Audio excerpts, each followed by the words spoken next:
ทุกคนต้นนี้เขากำลังเขาสิเต้งโตเนาะอัดปากอัดดังเนาะทุกคนแล้วเขาสิเพื่อสิเอาเนาะท่านผู้ชมโดยเพิ่งก็อยู่ทางหลังนี่เนาะทุกคนอยู่ทางหลังเนาะทุกคน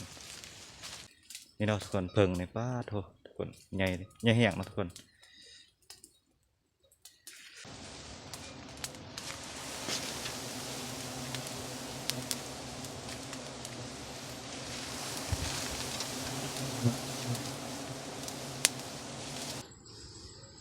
ปั๊บมักซิบเลยเนาะทุกคนน้ำมาลายปานนั้นนี่เนาะทุกคนน้ำมันมาลายกันได้เนาะทุกคนโอ่งน้ำนั้น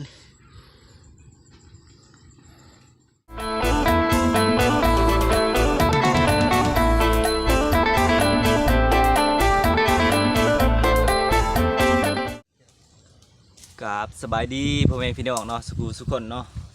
ทักทายสบายดีเด้อพ่อแม่พี่น้องเนาะมื้อนี้มาเปิดคลิปอยู่ป่าเนาะท่านผู้ชมมื้อนี้ว่าสิเอาเพิงเนาะท่านผู้ชมเรื่องเลยเนาะบ่ได้ถ่ายคลิปเนาะท่านผู้ชม นี่คอนเทนต์สิเอาเพิงเนาะท่านผู้ชมได้หรือบ่ได้เนาะมาเบิ่งน้ำกันเนาะท่านผู้ชมก็ได้กับฝากกดไลค์กดแชร์เด้อพี่น้องอย่าลืมกดติดตามเนาะพี่น้องมื้อนี้มากับบาวดิษเนาะบาวดิษเพิ่นกำลังเฮ็ดอันนั้นโพดเนาะของเพื่อสิเอาเพิงเนาะพี่น้องไปพี่น้องมาเบิ่งน้ำกันทุกคนตัวนี้เฮากำลังสิเริ่มมันนั้นเนาะเฮ็ดพลอยเนาะทุกคนเพื่อสิจูดเอาเพิงเนาะท่านผู้ชมมาเบิ่งน้ำกันเนาะว่าวิธีเฮ็ดแนวใดแนวในใดแน่เนาะท่านผู้ชม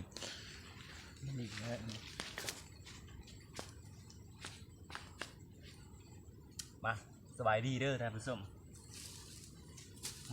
อะไรวะนี่อะไรวะยังบันสาย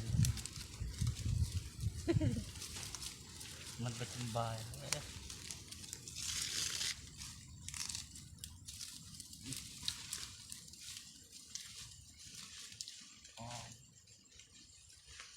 ของเราอันใดจะมาเป็นไงกูเนี่ยเปิดที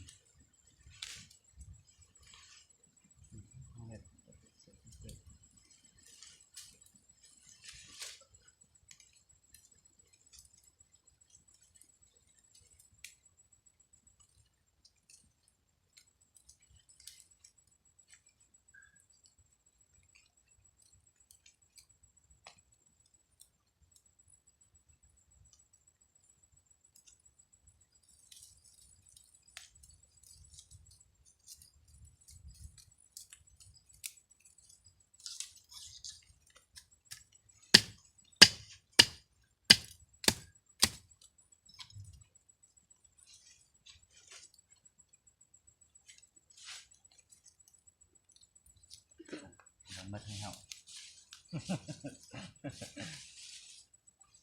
จับเอาลุงจุ่ม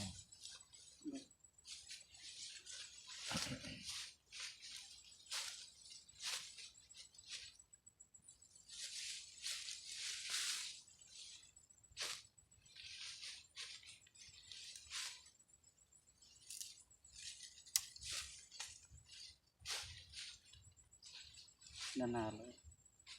มันบ่นาน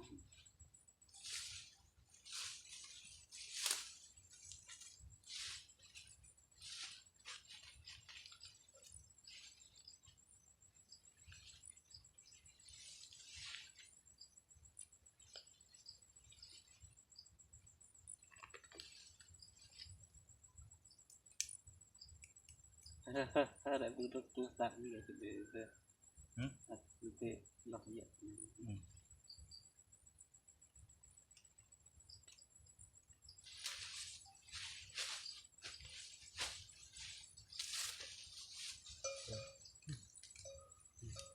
ล้วยเอาลงข่าวเรื่องกิจการเร่งสิโอ้ยยเทียบข้างไปำขังไรลาบเนาะพอเ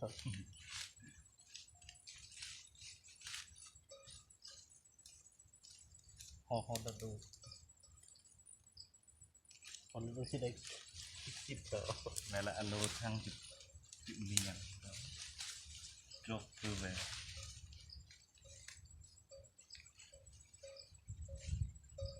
ก็คือฉันว่า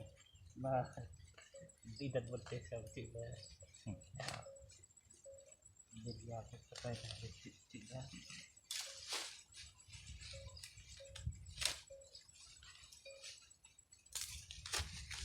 จางหมักตรง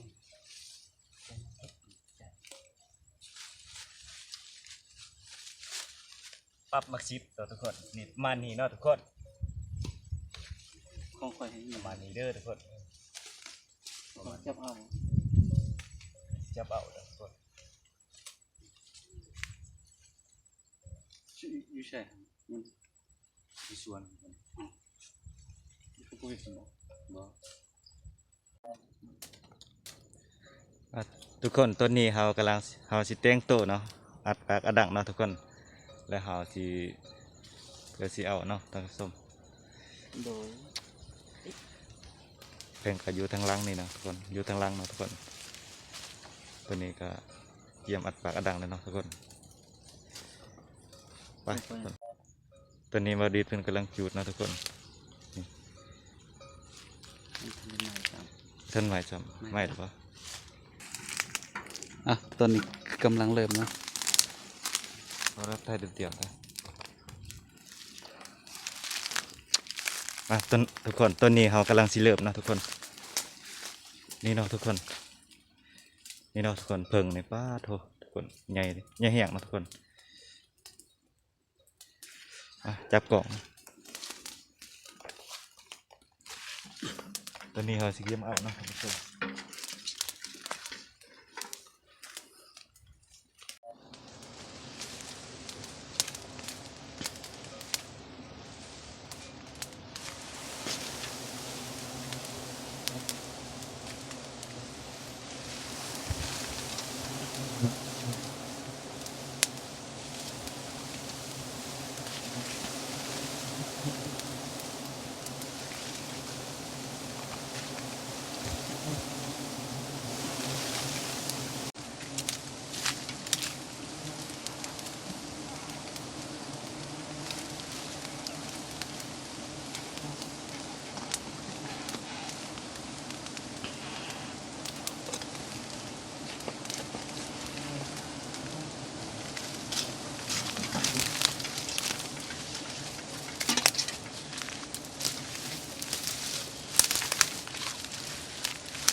เอาเนาะหลังจากที่เรา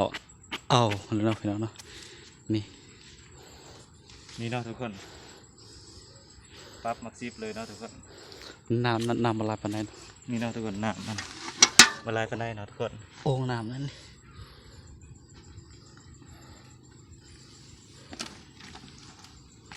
อยากได้ปานใด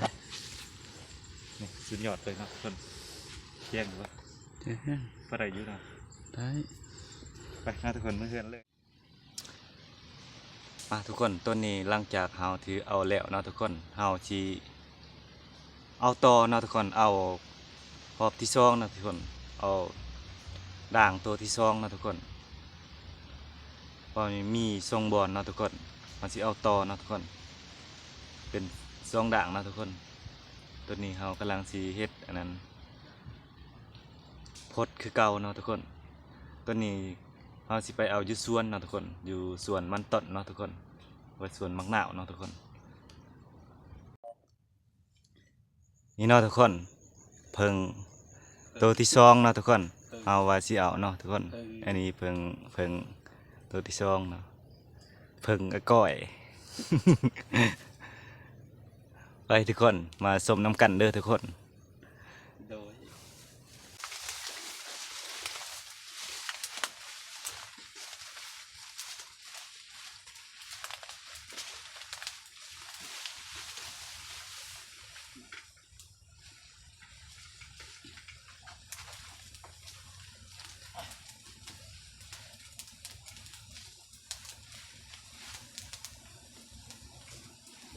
ชัดนี่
โ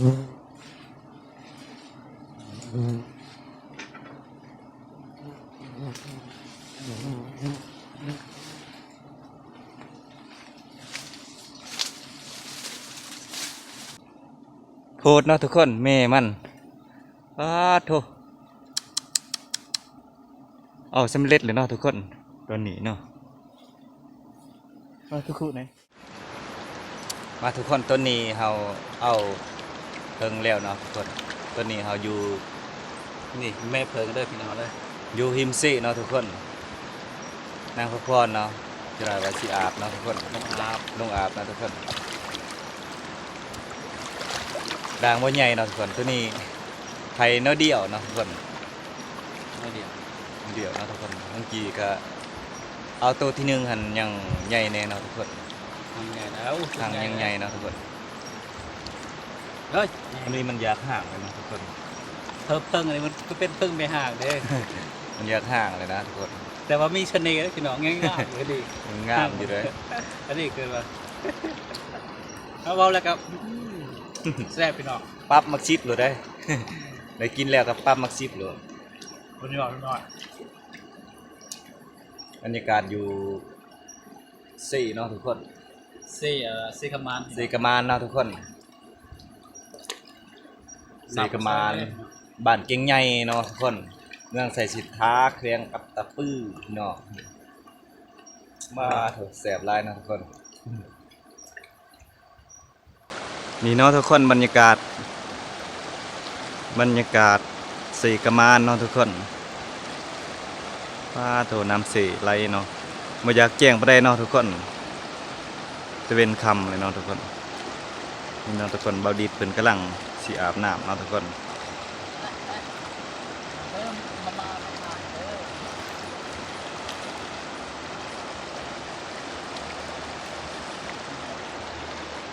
ป้าโถทุกคนบรรยากาศสีกระมานเนาะทุกคน